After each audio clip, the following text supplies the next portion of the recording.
Very honestly, we don't have a lot of objections from any of our customers. We, over the years, have fired a lot of customers that choose to not do what they're supposed to do. I'll never forget a Denny's that had a non-UL 300 system that we couldn't service, couldn't tag, and he had a K class that was empty. So we went ahead and we put in a new K class, and he was all upset, and his answer, he actually said to me, well, why would I want this to be okay if that's not okay?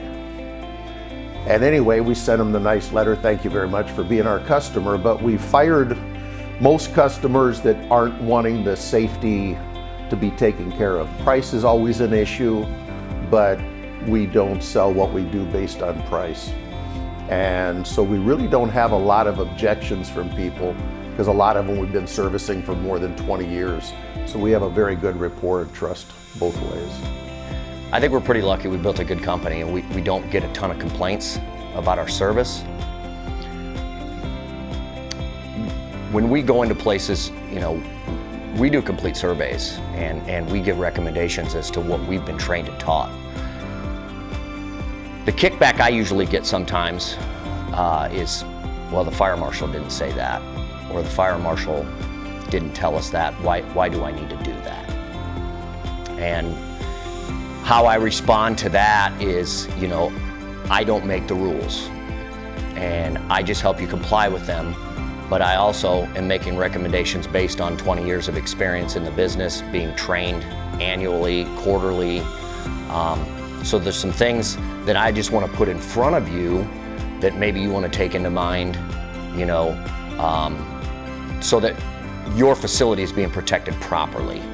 Not to say that the fire marshals missed anything or didn't say anything, but I'm giving you my expertise, you know, firsthand.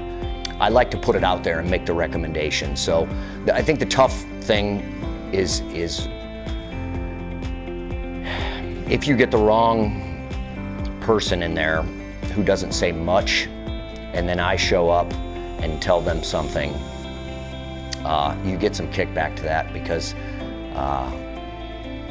the fire marshal, you know, reigns over all those kind of decisions. You know, we actually did a survey when we started this company. Within the first 6 months, we did a survey of both customers that we had acquired through a few acquisitions, as well as outside of that. So we did a couple different things. We said, what is it about the industry that people don't like? And our goal was, if we know that, then we can really make sure we develop a plan or a strategy that would address that.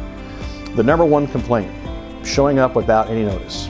Customers really are frustrated by our industry because we want to just show up, service the extinguishers or the suppression system, and leave, and then they get a bill, and they're you know, they weren't prepared for us. Or I think the other one is the cost aspect. I think it's important that when we're doing more work than we normally would, i.e. on a fire extinguisher, you do a bunch of 6-year maintenances instead of just an inspection, the cost is going to be higher. That warrants a phone call or a discussion in person, just so you're aware. I want to make sure you know this is coming before you get it.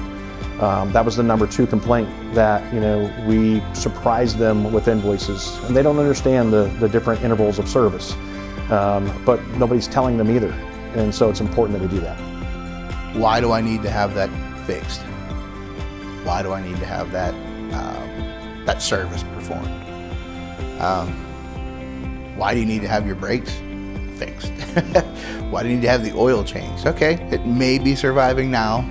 It's going to break down, and you don't want to have to fix it after it's needed, right? It's insurance. You buy it and you hope you never have to use it.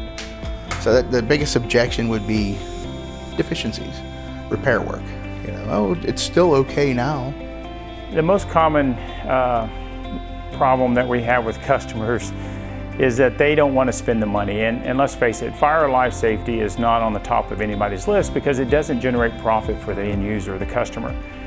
But at the end of the day, it is fire or life safety, and that's why it's important. And so we have to do a good job of managing those expectations with the customer and explaining to them why these things need to be done.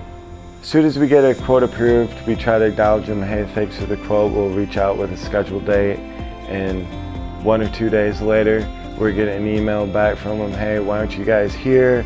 We got this letter from the fire marshal, and so we will either connect with the fire marshal and say, hey, this is in progress, communicate it back to the customer, which seems to make them happy.